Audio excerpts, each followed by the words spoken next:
Mesdames, Messieurs, bonsoir. 9e texte du défi 30 jours 30 textes, texte intitulé Carnet de voyage.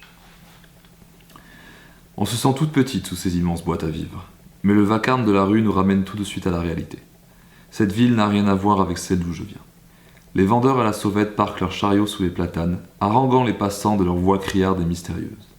L'un d'eux s'arrête et repart avec un morceau d'ananas planté sur une pique en bois. La friandise dégouline de jus et m'en met l'eau à la bouche. Je craque aussi. Avec les mains, on peut facilement défaire les barrières du langage et me voici armé d'une tranche d'ananas dans la droite et un rond de pastèque dans la gauche. Mon instinct avait vu juste, c'est sucré au possible, délicieux. Je m'arrête un moment sous l'ombre d'un peuplier pour déguster mon butin. Avec cette chaleur, les mouches ne vont pas tarder à rappliquer et je ne veux rien leur laisser. Je dégaine mon téléphone. Presque 40 degrés, j'ai peine à croire qu'on ne soit encore qu'au printemps. Pause lecture de cartes. Il y a encore le musée des arts modernes à visiter aujourd'hui. Ce n'est pas la porte à côté, je vais devoir prendre le métro. La station la plus proche est à 2 km. Tant pis, je vais devoir marcher, mais je suis là pour ça après tout. Mon regard se perd dans les idéogrammes indéchiffrables qui jonchent les néons éteints sous le soleil. Un groupe de Français me dépasse et je capte une remarque désobligeante. Ce que mes compatriotes peuvent être des ploucs parfois. À l'hôtel, c'est la même chose, ce sont les Français les plus bruyants. Ou est-ce parce que mon cerveau traite ma langue natale en priorité ?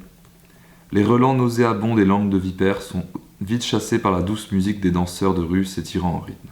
Ce sont surtout des retraités d'ailleurs.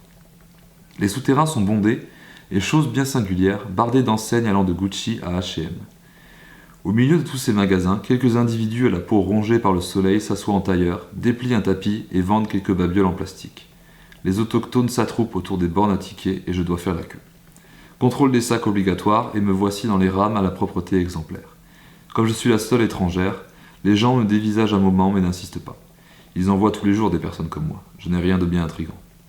Le musée des arts modernes est immense et je me perds dans les galeries dédiées aux estampes. L'une d'elles attire mon attention. Un faucon plongeant sur sa proie, ses plumes finement tracées au pinceau et à l'encre de Chine.